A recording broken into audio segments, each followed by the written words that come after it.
नमस्कार दोस्तों। Service manager application download करने के बाद ओवर टाइम और माइलेज कैसे भरते हैं, आज हम देखेंगे। यह वीडियो कुछ लंबा ज़रूर होगा, परंतु आपको इसको ध्यान से देखना है। अगर आपने थोड़ा समय दे करके इसको ध्यान से देख लिया तो आप ओवर टाइम और माइलेज को बड़ी आसानी से भर सकते हैं। आप जब इस एप्लीकेशन को डाउनलोड कर लेते हैं तो कुछ इस तरह का इंटरफेस ओपन होता है। आपने देखा कि ऊपर की तरफ 8 आइकॉन दिए हुए हैं: roster, work history, duty record, important contacts, rule updates, form, book और कैलकुलेटर। हमें ओवर टाइम और माइलेज भरने के लिए हमें तीन ही जो आइकॉन दिया हुआ उसका यूज़ करना है: रोस्टर, वर्क हिस्ट्री और ड्यूटी रिकॉर्ड्स का। रोस्टर का मतलब है इस रोस्टर में जो भी आपकी डिटेल है वो दी गई है। वर्क हिस्ट्री, जो आप डिटेल काम करते हैं उसकी एंट्री आपको इसमें करनी है वर्क हिस्ट्री में। और ड्यूटी रिकॉर्ड्स में जो भी आपने काम किया है उसका रिकॉर्ड इसके अंदर मेंटेन हो जाता है। आप यहाँ से ओवर टाइम और माइलेज के फॉर्म प्रिंट कर सकते हैं। अब हम देखते हैं कि हमारा जो डिटेल हमने जो काम किया है उसको कैसे ऐड करते हैं। रोस्टर आप देख रहे हैं जहाँ पर ट्रेन का आइकॉन बना हुआ है, यहाँ पर हमें क्लिक करना है पहले। जैसा कि मैंने क्लिक किया, आप देख रहे हैं। क्लिक करने के बाद कुछ इस तरह का इंटरफेस ओपन हो जाएगा। यहाँ पर आप देखेंगे लिखा हुआ है इंटर सेट नंबर। आज की तारीख में या कल की तारीख में या जब कभी भी आप जो ड्यूटी डिटेल काम करते हैं उस डिटेल को आपको पहले सर्च करना है। मान लीजिए मुझे 1 नंबर डिटेल आज काम करना है, या जिस दिन भी काम करना है 1 नंबर डिटेल में आज काम करूँगा। 1 नंबर मैंने टाइप किया और बगल में फाइंड का ऑप्शन है, इस फाइंड पे मुझे क्लिक करना है। जैसे ही मैं फाइंड पे क्लिक करूँगा उस दिन का डिटेल, मतलब एक नंबर डिटेल जो इस तरह का दिखाई देना स्टार्ट हो जाएगा। अब 1 नंबर डिटेल तो है, लेकिन यह किस दिन काम करना है आपने देखा होगा। जिस दिन आपको 1 नंबर डिटेल को काम करना है, ऐड टू रोस्टर आपको उस दिन को सिलेक्ट करना होगा।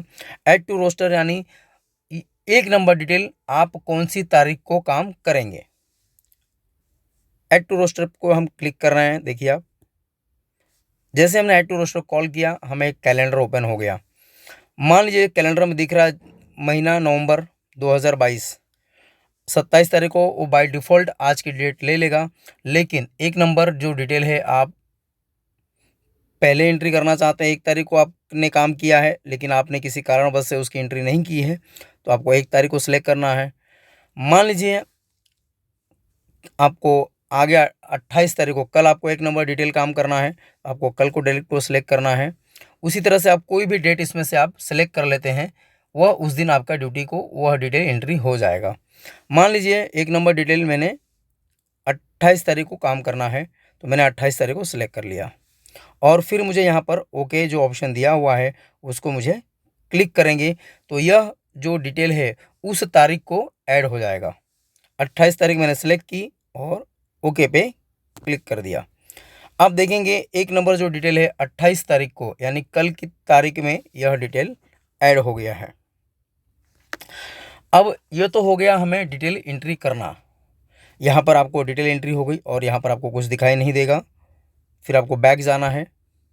आप देखेंगे कि यहाँ पर जैसे आपने 1 नंबर डिटेल एंट्री कर दी 28 तारीख को, तो यहाँ पर वो आइकॉन शो होगा, इसके अंदर आपकी सारी पर्टिकुलर दिखाई देगी। जैसे set number and detail number 1, date है 28/11/2022, साइन ऑन है 16:30 और साइन ऑफ है 23:35।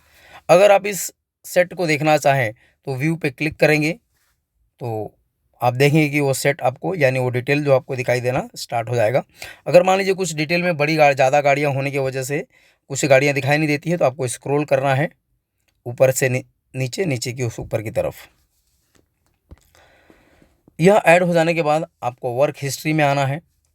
मान लीजिए आपने डिटेल ऐड कर लिया, वर्क हिस्ट्री में आए। वर्क हिस्ट्री में आपको क्लिक करना है। देखिए जैसे कि मैं क्लिक कर रहा हूँ वर्क हिस्ट्री में, तो 1 नंबर आप जो डिटेल नंबर है आप देखेंगे कि ऊपर की तरफ दिखाई दे रहा है। आप देखेंगे कि नीचे ब्लू आइकॉन नंबर जो डैशबोर्ड बना हुआ है उसके अंदर तारीख भी है, ड्यूटी के घंटे भी लिखे हुए हैं और नाइट ड्यूटी भी लिखा हुआ है। अब यह तो हो गया हमारा शेड्यूल। मान लीजिए गाड़ी लेट भी होती है या राइट टाइम भी आती है। अगर राइट टाइम आ रही है तो या राइट टाइम डिपार्चर हुआ है तो आपको कुछ भी एंट्री करने की ज़रूरत नहीं है। लेकिन गाड़ी अगर लेट डिपार्चर हुई है या लेट अराइवल हुई है तो उसकी आपको एंट्री करनी होगी, तो ही वो जा कर के वही आपके ओवर टाइम और माइलेज में शो होगा। जैसे कि हम माइलेज फॉर्म भरते हैं, उसमें हम अपना गाड़ियों का समय एक्चुअल लिखते हैं, सेम उसी प्रकार इसमें भी आपको लिखना है। अब मुझे लिखने के लिए 1 नंबर जो सेट नंबर है उस पर मुझे क्लिक करना है। जैसे मैं क्लिक करूँगा आप देखेंगे कि इस तरह का जो 1 नंबर डिटेल है वो दिखाई देना स्टार्ट हो जाएगा। अब पहली गाड़ी है अंबरनाथ 45, माइलेज फॉर्म में हम पहली गाड़ी भरते हैं और लास्ट गाड़ी भरते हैं। तो अंबरनाथ 45 का जो डिपार्चर है CSMT से 17 बजे है। मान लीजिए यह किसी कारणवश 17:10 पर डिपार्चर हो रही है, तो हमें इस CSMT का जो डिपार्चर है स्टार्ट टाइम जो दिया हुआ है यहाँ पर मुझे डबल क्लिक करना होगा। जैसे मैं क्लिक करूँगा इस तरह का एडिट वैल्यू ओपन हो जाएगा। यहाँ पर आप देखेंगे कि स्टार्ट स्टेशन, अगर आपको चेंज करना है कि आपकी गाड़ी CSTM से नहीं कहीं और से स्टार्ट हो रही है तो वो भी आप लिख सकते हैं।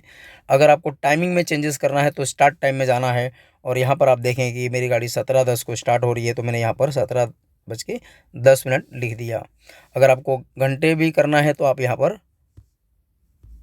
18:10 भी कर सकते हैं। ठीक है। अब मैं ये टाइमिंग एंट्री करने के बाद मुझे यहाँ पर एक ब्लू कलर का अपडेट का बटन दिखाई देगा। आप देखेंगे इस ब्लू कलर के अपडेट बटन को आपको क्लिक करना है। जैसे आप अपडेट पे क्लिक करोगे आप देखेंगे CSMT 17:10 जो डिपार्चर था, 17 बजे डिपार्चर 17:10 हो गया। वैसे ही आपको अराइवल भी अगर आपकी गाड़ी लेट पहुंचती है तो आप यहाँ पर वो चेंज कर सकते हैं। अंबरनाथ 18:23, तो मैंने यहाँ पर क्लिक किया, 18:23 की जगह पे मैंने 18:35 कर दिया और फिर अपडेट कर दिया। ये हो गया आपके गाड़ियों का टाइमिंग चेंज करना।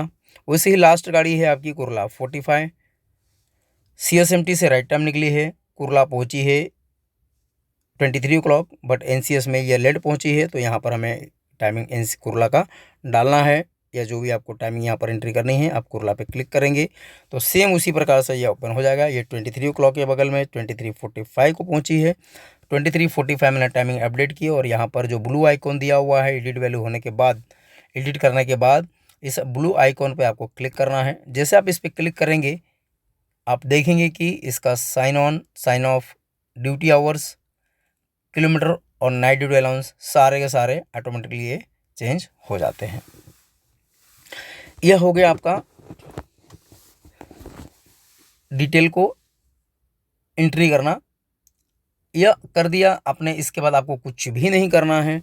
अगर आपकी डिटेल में कुछ किसी प्रकार का कुछ रिमार्क्स लिखना है तो आप देखेंगे यहाँ पर एक रिमार्क्स का ऑप्शन दिया हुआ है। इस रिमार्क्स पे आप डबल क्लिक करेंगे तो इस तरह का ओपन हो जाएगा।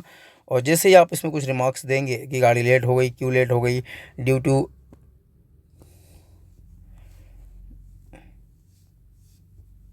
टू हैवी रेन, और अपडेट पे क्लिक कर देना है तो आप देखेंगे कि यह रिमार्क में आपका चला जाएगा। उसी तरह से आप मोटरमैन गार्ड का नाम भी अगर आप एंट्री करना चाहें तो यहाँ पर डबल क्लिक करके आप जैसे मोटरमैन ABCD लिख दिया और मैंने अपडेट कर दिया तो आप देखेंगे कि उसके नाम भी एंट्री हो गई। यूनिट नंबर की एंट्री करनी है तो यूनिट नंबर भी एंट्री कर दी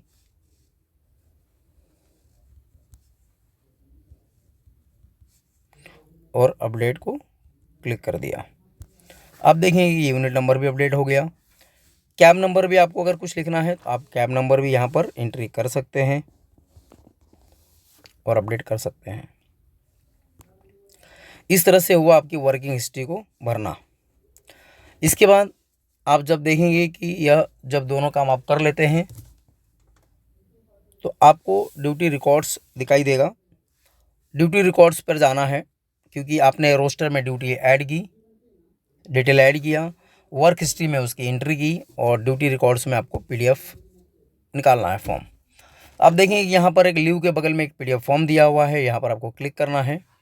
यहाँ पर आपको PF नंबर डालना है, यहाँ पर आपका बेसिक पे लिखना है और ये जो महीना है आपको सिलेक्ट करना है। हमने नवंबर में एंट्री की तो नवंबर में हमको मंथ सेलेक्ट करना है। और जैसे हम सेलेक्ट करने के बाद हमको माइलेज या ओवर टाइम जो भी जनरेट करना है, हमको यहाँ पर जनरेट पे क्लिक कर देना है।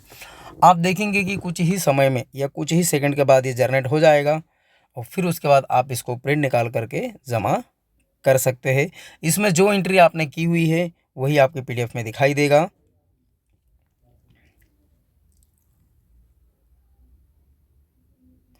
और वर्किंग टाइम ओवर टाइम पे भी सेम इसी तरह से करना है। जैसे आप ओवर टाइम पे क्लिक करेंगे तो आपको ये दिखाई देगा। यहाँ पर आपको डेट सेलेक्ट करना है और जो भी ओटी के पीरियड दिए हुए हैं, यहाँ पर पीरियड ऑलरेडी सिलेक्टेड है, आपको खाली ओटी पीरियड के डेट सिलेक्शन करना है। अभी हमने 20/11 में सेलेक्ट किया और हमको यहाँ पर जनरेट कर देना है। तो जैसे आप जनरेट करेंगे आपका पीडीएफ ओपन हो जाएगा, फिर आप उसको प्रिंट मार करके सबमिट कर सकते हैं।